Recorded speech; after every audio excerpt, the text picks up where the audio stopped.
Graça e a paz, é muito bom estar aqui com vocês e poder compartilhar mais uma devocional, um fruto de uma leitura bíblica, e nada melhor do que termos a palavra de Deus para nortear a nossa vida, as nossas decisões, a nossa postura como cristãos nessa sociedade cada vez mais delicada de se viver, mas existe ainda uma esperança através do Evangelho de Jesus Cristo. Eu quero compartilhar com vocês um texto muito conhecido que se encontra em Lucas 15, começando no versículo 11, que diz assim: E disse, um certo homem tinha 2 filhos, e o mais moço deles disse ao pai: Pai, dai-me a parte dos bens que me pertence, e ele repartiu por eles a fazenda.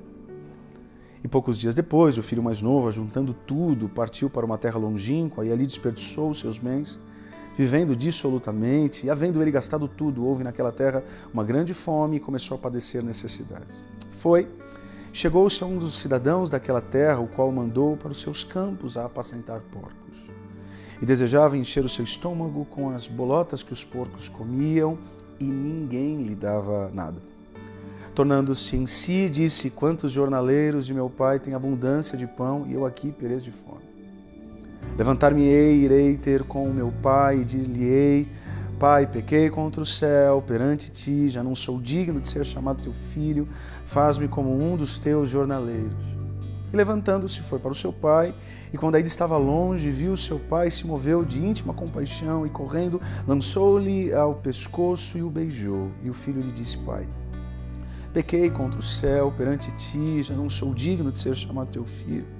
Mas o pai disse aos seus servos: Trazei depressa a melhor roupa e vestilho, e ponde-lhe um anel na mão e alparcas nos pés. Trazei o bezerro cevado e matai-o, comamos e alegremo-nos, porque esse meu filho estava morto e reviveu, tinha se perdido e foi achado.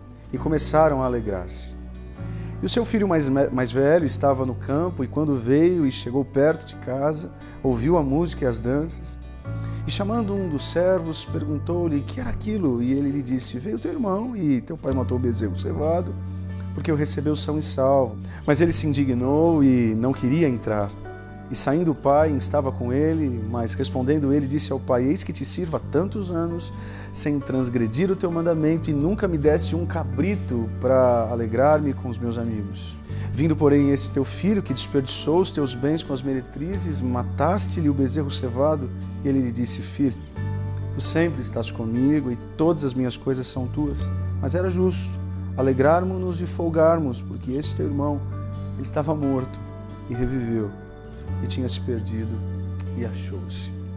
Gente, esse versículo, ele é extremamente, ou melhor, esse capítulo, né, ele é extremamente conhecido, que é a história do filho mais novo. São 2 filhos, é um pai com 2 filhos, e o filho mais novo simplesmente pede a herança.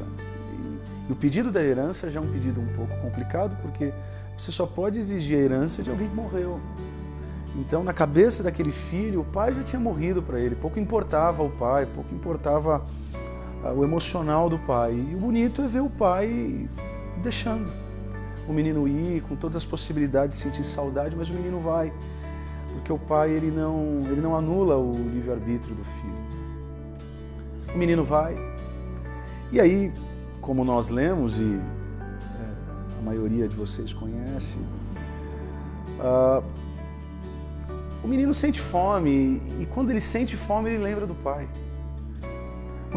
Eu já vi muitos pregadores, muitas pessoas falarem desse texto: nossa, ele se arrependeu, ele estava com saudade do pai. Estava nada. Ele se lembrou do pai, porque ele queria comer a comida do porco e dos porcos e não conseguia.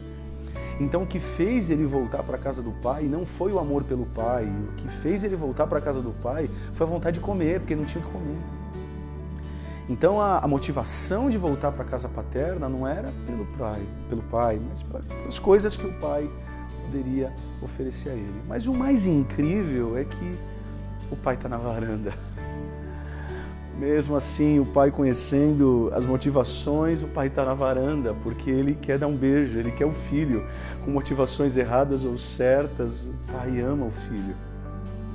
O interessante é que o filho vem com um discurso meio que já montado. Ó, pai, eu pequei contra os céus perante ti. Mas o pai não dá nem bola para esse discurso. Ele vai logo e já dá um beijo, já dá um abraço e já fala para arrumarem um anel, já preparar uma festa.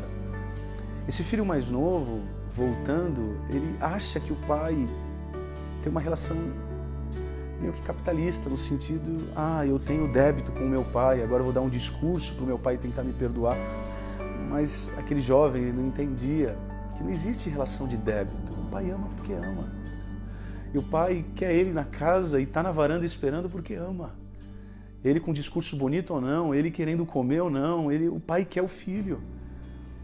Agora o problema também é o outro filho mais velho, que acha que o pai tem uma relação de crédito. Enquanto o filho mais novo acha que o pai tem a relação de débito, o filho mais velho meio que exige, pai, eu estou aqui há tantos anos, o mínimo que eu esperava do senhor era uma postura diferente. Ou seja, ambos filhos perdidos. Um filho que está fora do lar perdido e um filho que está dentro do lar tão perdido quanto aquele que está fora. Eles não conseguiram compreender o amor daquele pai, que nada mais é que o amor de Deus. Não há nada que eu faça de bom ou de ruim que venha mudar aquilo que Deus pensa e ama sobre a minha vida e sobre a tua vida. Minha oração é que nós tentemos exalar esse amor que o Pai tem gerado em nós, que possamos ser a igreja que fica na varanda, esperando sempre aqueles que precisam de uma oportunidade. Mas que também não sejamos os irmãos mais velhos, que estão dentro da casa, mas a casa não está nele. Que a nossa motivação de estar dentro da casa não seja pelos bens do Pai, mas que seja pela presença do Pai em torno da mesa. Que Deus te abençoe. Volte aos braços do Senhor. Ele tá querendo sentir o teu cheiro de novo, Ele quer o teu abraço. Ele quer que você entenda e que eu entenda que a melhor coisa que podemos ter na vida não são os bens do Pai, mas a presença do Pai e o amor do Pai. Que Deus te abençoe em Cristo Jesus.